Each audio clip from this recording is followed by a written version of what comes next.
नमस्कार, मैं निशा श्री आप तमाम दर्शकों का फर्स्ट लुक बिहार में स्वागत करती हूं, जहां हम देखते हैं खबरें जो जानना ज़रूरी है। बिहार चुनाव से जुड़े हुए जो मुज़फ्फरपुर विधानसभा क्षेत्र के अलग-अलग निर्वाचन क्षेत्र हैं, उसके बारे में हमने आपको एक-एक करके जानकारी दी है। आज हम आपको सीतामढ़ी में जो बेलसंद निर्वाचन क्षेत्र है, विधानसभा निर्वाचन क्षेत्र, वहाँ के बारे में जानकारी देंगे कि वहाँ पे आज तक का विधानसभा जो चुनावी इतिहास है, वो क्या रहा है और इस वर्ष जो चुनाव होने वाले हैं उसमें जो संभावित प्रत्याशी हैं अलग-अलग पार्टियों से उनके भी नाम। तो इसमें चर्चा के लिए हमारे साथ हमारे मेहमान जो जुड़े हैं, हमारे साथ वरिष्ठ पत्रकार रविंद्र कुमार सिंह जी उपस्थित हैं और साथ में हैं हमारे राजनीतिक विश्लेषक प्रोफेसर अरुण कुमार सिंह जी। आप दोनों का बहुत-बहुत स्वागत है कार्यक्रम में। और जैसे कि हमेशा से ऐसा ही होता रहा है चर्चा में कि हम सबसे पहले उस विधानसभा क्षेत्र के आज तक के जो विधानसभा का इतिहास रहा है, कौन जीते, कौन रहे थे टक्कर के प्रत्याशी, तो उस इतिहास के बारे में बताएंगे हमारे वरिष्ठ पत्रकार रविंद्र कुमार सिंह जी। जी, जो सीतामढ़ी का बेलसन विधानसभा है वह उसका जुड़ाव क्या कहते हैं शिवहर से भी है। 1951 में जो चुनाव हुआ उसमें शिवहर कम बेलसन करके था, जिसमें उस समय होता क्या था, अगर किसी क्षेत्र को आरक्षित किया जाता था तो उसमें आरक्षित सीट भी एक ही सीट पर जो रिजर्व सीट था उससे भी चुनाव लोग लड़ते थे और जो जनरल था वो भी चुनाव लड़ते। तो उसमें शिवहर कम बेलसन जो था पहली बार 1951 में, उसमें जनरल भी था और सुरक्षित भी था।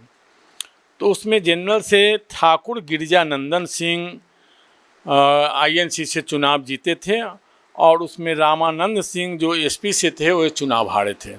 उसमें जो सुरक्षित था उसमें चुल्हाई दुसाद आईएनसी से चुनाव जीते थे और उन्होंने बिलास मेहरा को चुनाव हराया था। 1957 में फिर बेलसन कायम हुआ। उस बेलसन में रामानंद सिंह पीएसपी से चुनाव जीते और उन्होंने यमुना प्रसाद सिंह जो इंडिपेंडेंट उम्मीदवार थे उनको पराजित किया था और फतेह बहादुर सिंह जो कांग्रेस उम्मीदवार थे वे तीसरे स्थान पर रहे थे।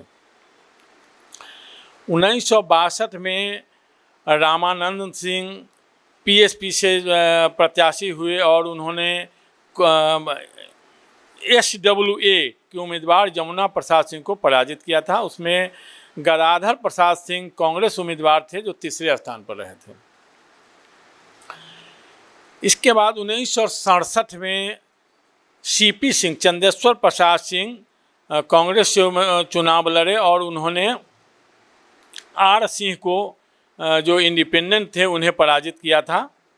1969 में फिर रामानंद सिंह पीएसपी से उम्मीदवार बने और चंदेश्वर प्रसाद सिंह जो कांग्रेस के उम्मीदवार थे उन्हें पराजित किया था और मोहित शर्मा एसएसपी से तीसरे स्थान पर रहे थे। 1972 में राम सूरत सिंह आईएनसी से उम्मीदवार बने और उन्होंने एसओपी के रामानंद सिंह को पराजित किया था।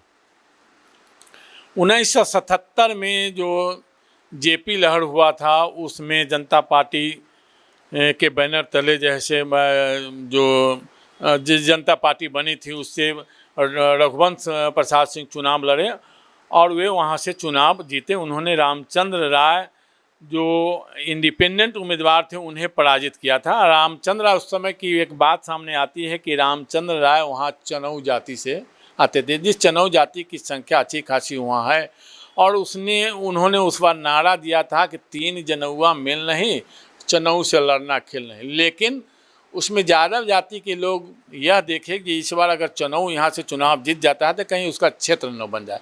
इस स्थिति में वो यादव जाति के लोग रघुवंश प्रसाद सिंह को मदद किए और रघुवंश प्रसाद सिंह चुनाव जीते। जिसके बाद से यह भी चर्चा है कि ये चनऊ जाति के लोग सोचे जब यादव जाति मुझे वोट नहीं दिया तो हम भी क्यों न राजपूत जाति को ही वोट दे। उस समय से चनऊ जाति के लोग राजपूत जाति के साथ ही अब तक मतदान करते आए हैं, उन्हीं के उम्मीदवार के साथ। यह है वहाँ चर्चा का विषय बना हुआ। अब चलिए 1980 में फिर रघुवंश प्रसाद सिंह जनता पार्टी एससी से चुनाव लड़े और उन्होंने रामानंद सिंह जो आईएनसीआई इंदिरा कांग्रेस उससे चुनाव लड़े थे उन्हें पराजित किया था। 1985 में फिर रघुवंश प्रसाद सिंह एलकेडी से चुनाव लड़े और उन्होंने दिग्विजय प्रताप सिंह जो कांग्रेस उम्मीदवार थे उन्हें पराजित किया था। जबकि उसमें रामानंद सिंह जनता पार्टी से चुनाव लड़े और वे चौथे स्थान पर चले गए थे। 1990 में वहां से दिग्विजय प्रताप सिंह कांग्रेस से उम्मीदवार बने और उन्होंने रघुवंश प्रसाद सिंह जो जनता पार्टी के उम्मीदवार थे उन्हें पराजित किया था। और तीसरे स्थान पर इंडिपेंडेंट राम स्वार्थ राय रहे थे और जब मंगल प्रसाद कुशवाहा थे उस समय एलकेडी से, जो चौथे स्थान पर चले गए थे। 1995 में रघुवंश प्रसाद सिंह फिर जनता दल से उम्मीदवार बने और उन्होंने दिग्विजय प्रताप सिंह जो कांग्रेस के उम्मीदवार थे उन्हें पराजित किया था।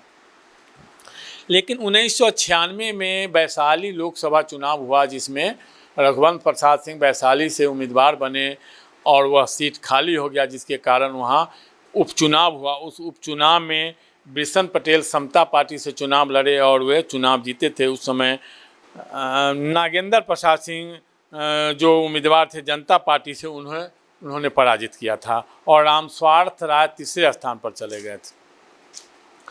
फिर वर्ष 2000 के चुनाव में राम स्वार्थ राय वहाँ आरजेडी से उम्मीदवार बने और राणा रणधीर सिंह चौहान जो एसएपी से प्रत्याशी बने थे उन्हें पराजित किया था। उस समय दिग्विजय प्रताप सिंह चौथे स्थान पर चले गए थे। वर्ष 2005 के फरवरी में जो चुनाव हुआ था उसमें सुनीता सिंह चौहान एलजेपी से चुनाव लड़ी और उन्होंने राम स्वार्थ राय को जो आरजेडी के उम्मीदवार थे उन्हें पराजित किया था। 2005 के अक्टूबर माह में जो चुनाव हुआ उसमें आरजेडी से उम्मीदवार बने संजय कुमार गुप्ता और उन्होंने जदयू की सुनीता सिंह चौहान को पराजित किया था। उस समय लालबाबू राय एलजेपी से उम्मीदवार बने जो तीसरे स्थान पर चले गए थे। वर्ष 2010 में फिर से सुनीता सिंह चौहान जदयू से उम्मीदवार बनी और उन्होंने संजय कुमार गुप्ता जो आरजेडी के उम्मीदवार थे उन्हें पराजित किया था।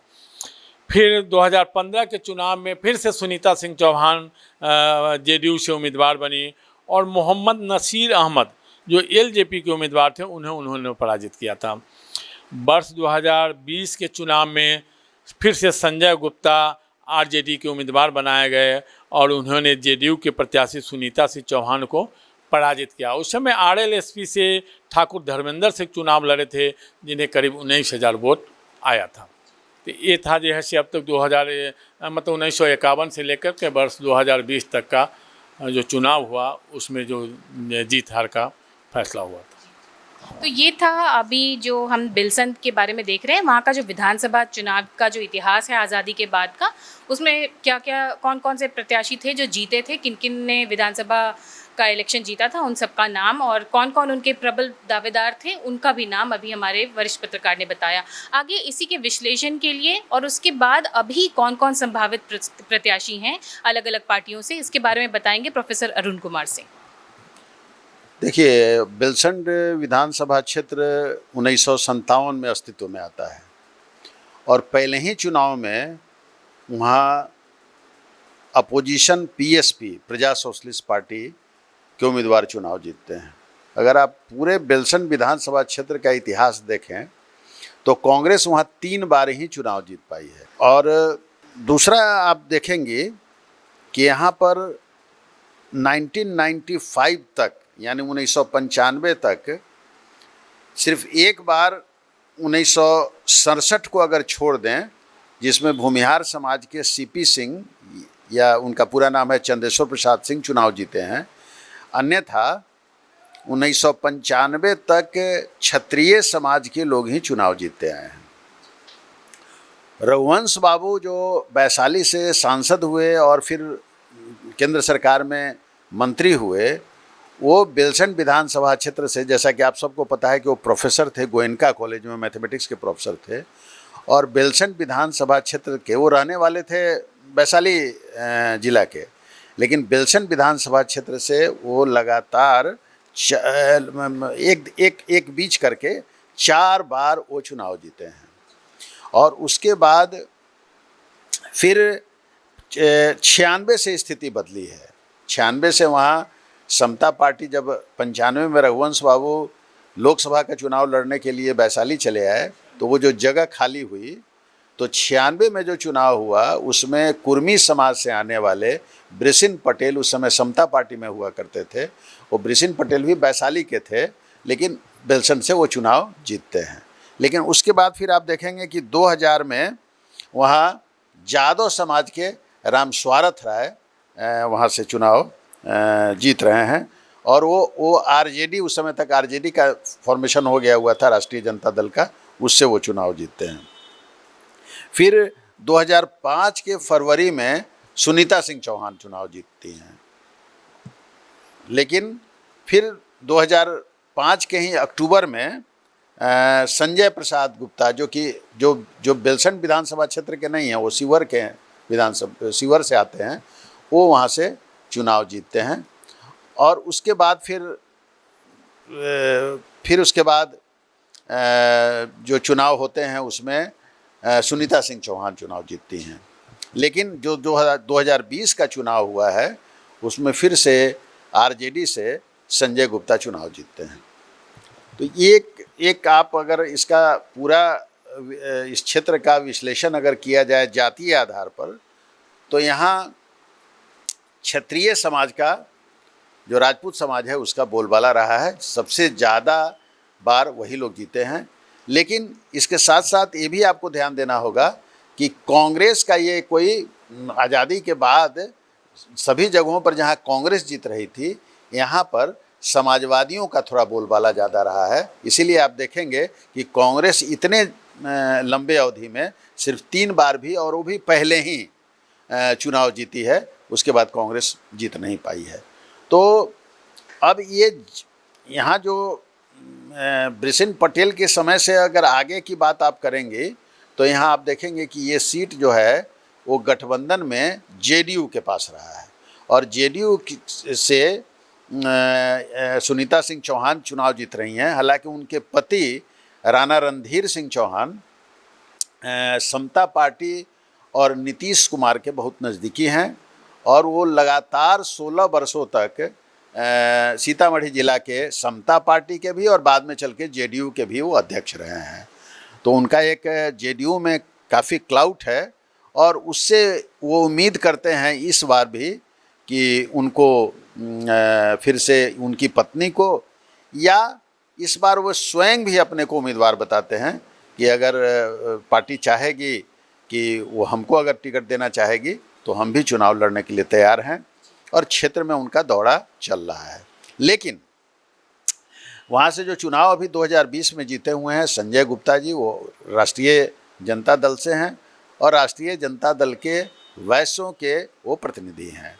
अब कहा जाता है कि इस बार जो 2020 में जो बेलसन में उनको टिकट मिला, उसमें कहीं ना कहीं लवली आनंद, जिनके पुत्र शिवहर से चुनाव लड़ रहे थे, और ये चूँकि शिवहर के हैं, तो शिवहर के वैश्य वोटों को एक जगह करने के लिए लवली आनंद ने भी इनकी काफ़ी पैरवी की थी कि इनको आरजेडी का टिकट मिले, और उसके बाद लवली आनंद ने इनके लिए प्रचार भी किया था, और उसके परिणाम स्वरूप ये बेलसन से चुनाव जीते हैं।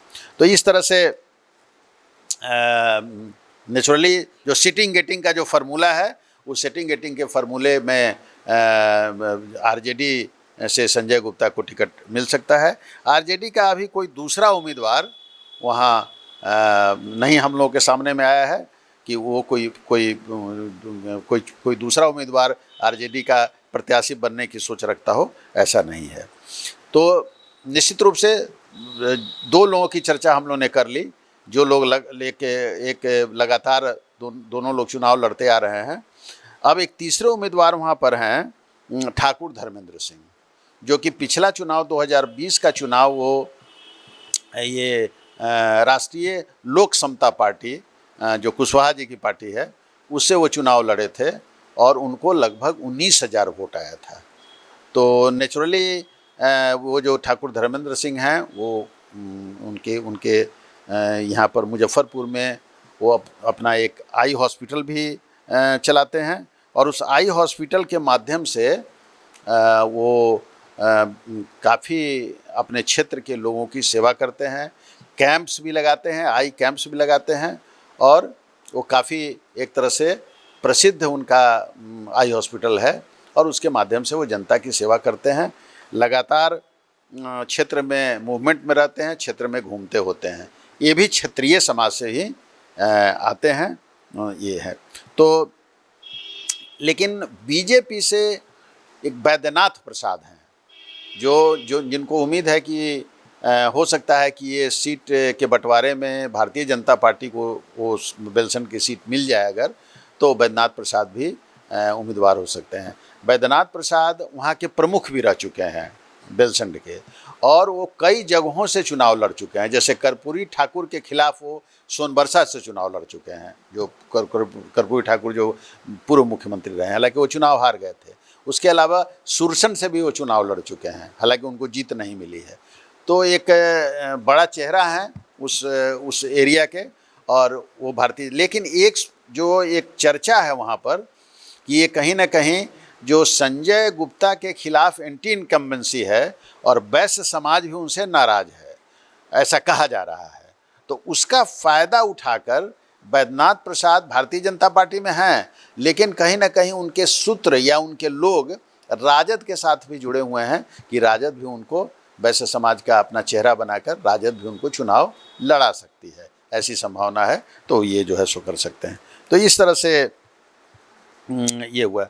जन सुराज से अर्चना सिंह जो मुखिया हैं लंबे समय से, ये तरियानी की, तो वो उम्मीदवार हैं। और वो एक नवजोत सिंह जो स्वतंत्रता सेनानी थे और 1942 का जो मूवमेंट हुआ था उसमें वो शहीद भी हुए थे, उन्हीं के परिवार से आती हैं। और इनके पति नितेश सिंह हैं, जिनके बारे में कहा जाता है कि नक्सलियों को उस क्षेत्र से समाप्त करने में उनकी बहुत बड़ी भूमिका रही है, इसलिए काफ़ी वो लोकप्रिय हैं और सब लोग उनको जानते हैं। तो ये जो है सो अर्चना सिंह जो हैं उन्हीं की पत्नी हैं, और इस बार अर्चना सिंह भी चुनाव के मैदान में उतरना चाहती हैं, और ये भी क्षत्रिय समाज से ही आती हैं। तो ये लोग जो है सो जन सुराज से ये चाहती हैं कि टिकट मिले। जन सुराज से कोई दूसरा उम्मीदवार वहाँ पर अभी तक सामने में नहीं आया है। फिर एक अपनी पार्टी उन्होंने बनाई है, पार्टी के अध्यक्ष हैं वो विकास कृष्ण उर्फ कवि जी।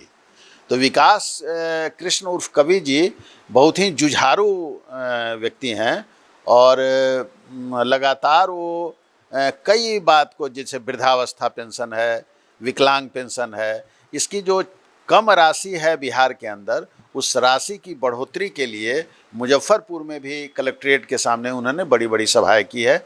और चूँकि इनकी पार्टी ही एक है, इसलिए ये सिर्फ बेलसंड तक सीमित नहीं है, बल्कि औराई में भी एक पुल, पकही घाट पुल के निर्माण के लिए लगभग 13 दिनों तक ये उपवास पर बैठे थे, अनशन पर बैठे थे।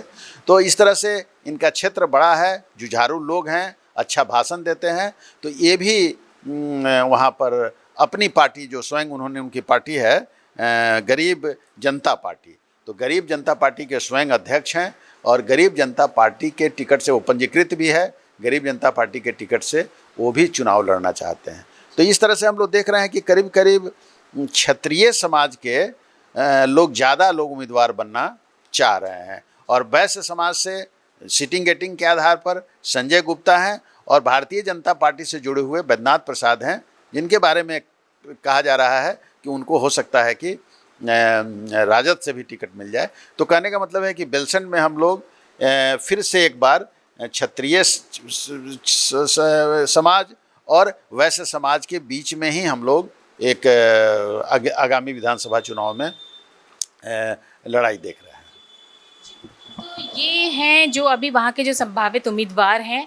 और इसके अलावा जो एक और मुद्दा होता है कि जो सबसे बड़ा खेल होता है वो जातीय समीकरण, जो कि कभी भी जो वोट की जो गिनती है ना, उस कहानी को पलट करके रख देता है, जिसके बारे में संभावना है, पता चलता है कि वो चंद वोटों की वजह से हार जाते हैं कई बार। तो एक जातीयगत जो वहाँ का समीकरण है, इसके बारे में जान लेते हैं रविंद्र कुमार सिंह जी। इसे हमारे जाने माने राजनीतिक विश्लेषक प्रोफेसर अरुण कुमार सिंह बताए हैं कि वहाँ जो दृश्य पहले से जो 1951 से अब तक का है, उसमें वर्तमान जो स्थिति है उसमें राजद कहीं न कहीं या तो जो उनके वर्तमान विधायक हैं उन्हीं को उम्मीदवार बनाया, वैश्य जाति से ही किसी को उम्मीदवार बनाएंगे, क्योंकि वैश्य जाति अगर वैश्य जाति के अलावा किसी दूसरे जाति को उम्मीदवार राजद से बनता है तो उस स्थिति में फिर वैश्य वोट खिसक करके चला जाएगा एनडीए की तरफ। और वर्तमान में जो वैश्य उनके जो विधायक हैं तो वैश्य वोट में जो है सेंधमारी कर चुके हैं। उसके अलावा जो राजद का अन्य वोट मुस्लिम यादव और जो वोट है वो लेकर के वो चुनाव वहाँ से जीत गए हैं। इस स्थिति में एंटी कैमेंसी के बाद भी हमको लगता है या तो उन्हीं को उम्मीदवार बनाया जाए, और जो बैद्यनाथ प्रसाद की चर्चा चल रही है, जो बैद्यनाथ प्रसाद भी अंदर ही अंदर राजद के प्रत्याशी हो सकते हैं, तो उस स्थिति में मतलब किसी भी स्थिति में वैश्य समाज ही के लोग ही उम्मीदवार राजद से हो सकते हैं। और जहाँ तक जातीय गणित की बात हम लोग करते हैं तो जातीय गणित जो सामने अनुमानित आंकड़ा हम लोगों के पास, उसमें जो हम लोग देख रहे हैं उसमें ये भी लगभग 12 बार, शायद अब तक जो 18 चुनाव में 12 बार राजपूत जाति के लोग वहाँ से चुनाव जीते हैं, जबकि राजपूत जाति की संख्या के आसपास ही वहाँ से यादव जाति की भी संख्या है। वहाँ जो अनुमानित जातीय आंकड़ा उसमें राजपूत जाति करीब 32 से 35 हज़ार है। उसी अनुकूल हम देख रहे हैं यादव जाति भी करीब 32-33 हज़ार वहाँ उनकी संख्या है। भूमिहार जाति की संख्या करीब 12 हज़ार वहाँ बताया जा रहा है। ब्राह्मण जाति का लगभग 7 हज़ार। इसी तरह लाला जाति की भी संख्या वहाँ 3 हज़ार के आसपास बताया जा रहा है। और वैश्य जाति की संख्या लगभग बताया जा रहा है वहाँ 35 हज़ार के आसपास है, जो हमको लगता है जो यादव और क्या कहते हैं राजपूत के साथ साथ उनका भी आंकड़ा बराबरी में है। ज़्यादा कर सक रहा हूँ। एक चनऊ जाति हुआ है, चनऊ जाति की भी संख्या लगभग 17 हज़ार है वहाँ। कोयरी जाति की संख्या लगभग 7 हज़ार बताया जा रहा है। कुर्मी जाति करीब 5 हज़ार बताया जा रहा है। और सहनी जाति की भी संख्या लगभग 15 हज़ार अनुमानित है वहाँ। एक नुनिया जाति की भी संख्या करीब 8 हज़ार के आसपास बताया जा रहा है। और मुस्लिम जाति भी के जो वोटर हैं उनका भी बताया जा रहा है कि करीब 25 हज़ार के आसपास उनकी संख्या है। और कुल मिलाकर के दलित में भी कई जातियां हैं, दलित महादलित में, वो मिलाकर के उसमें 65-70 हज़ार दलित जाति की संख्या वहाँ है। और अन्य भी कई पिछड़ी जाति है जिसकी संख्या पहले भी हम आप बताए हैं, जिनकी गणना लोग वोट में नहीं करते हैं, जबकि उनकी संख्या सब मिलाकर के बहुत ज़्यादा है। उनकी भी संख्या 30 से 40 हज़ार वहाँ है।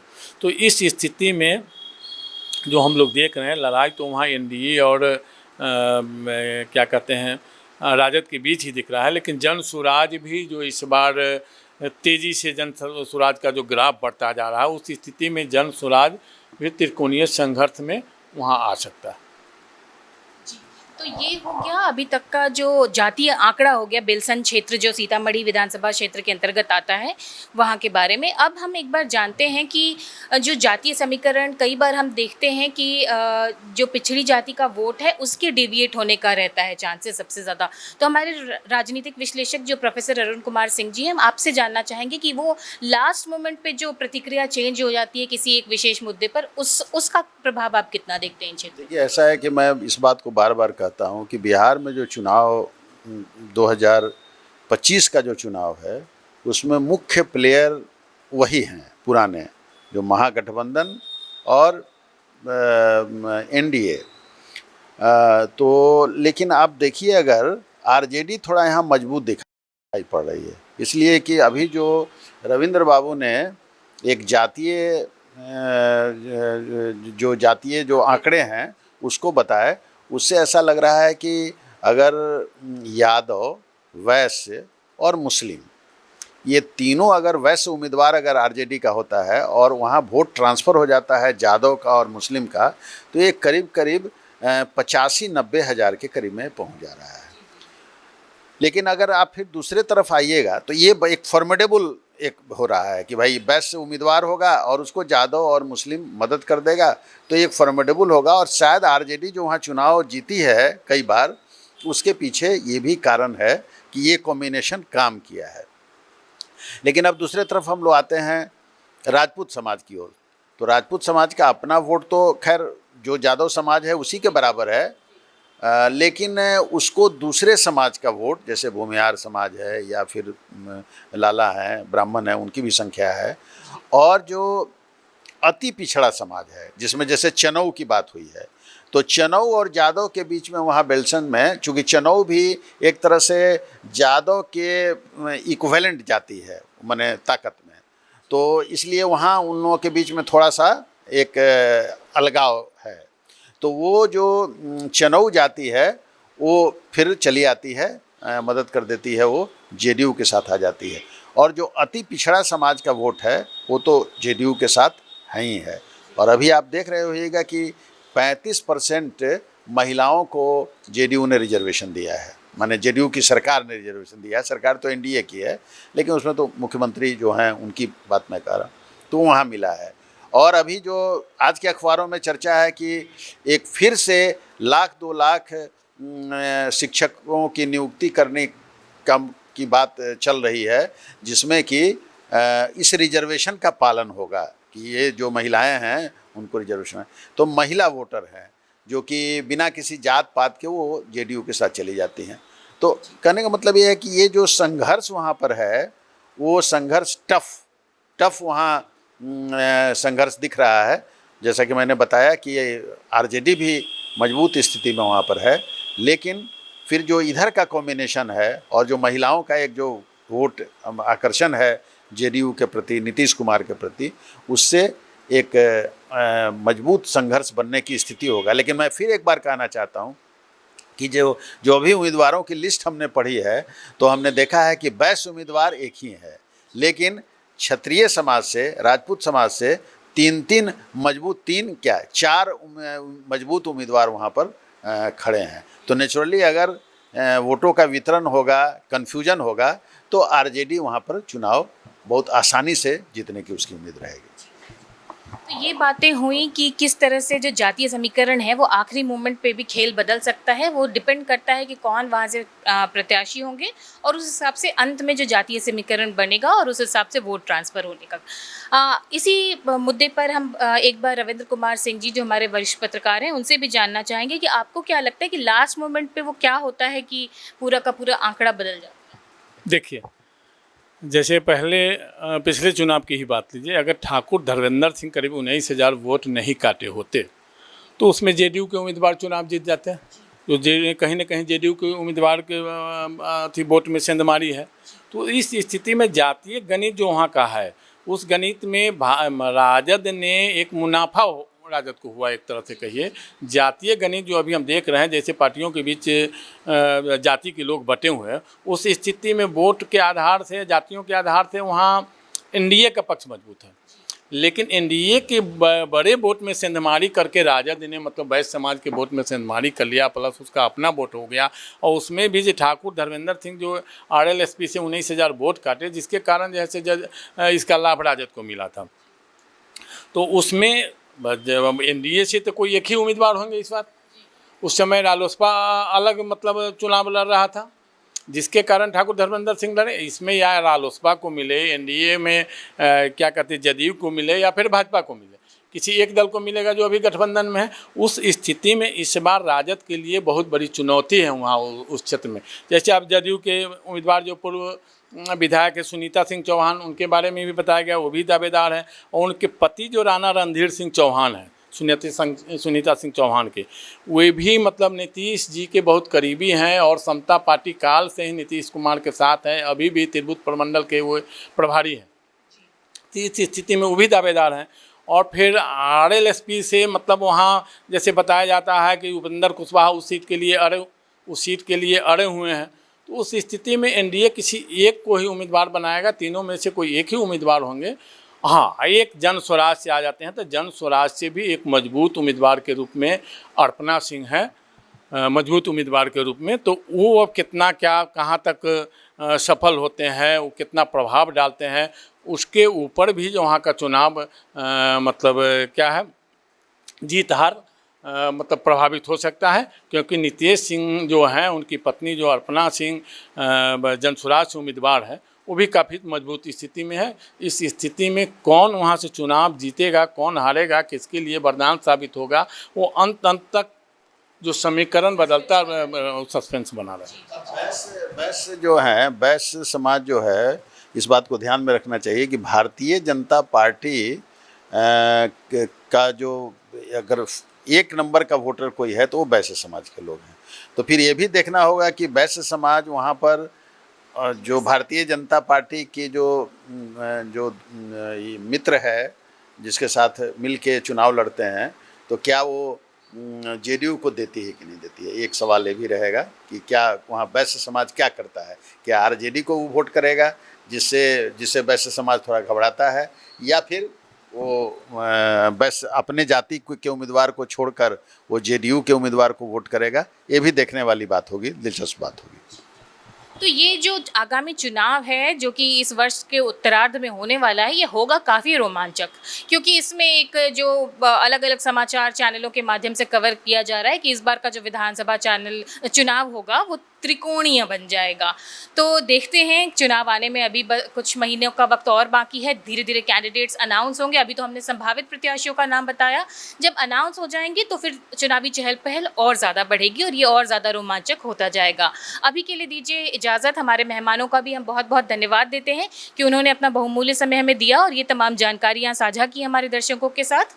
और इसी के साथ अब इस कार्यक्रम को यहीं पर समाप्त करते हैं। आप बने रहिए हमारे चैनल के साथ। आप देख रहे थे फर्स्ट लुक बिहार।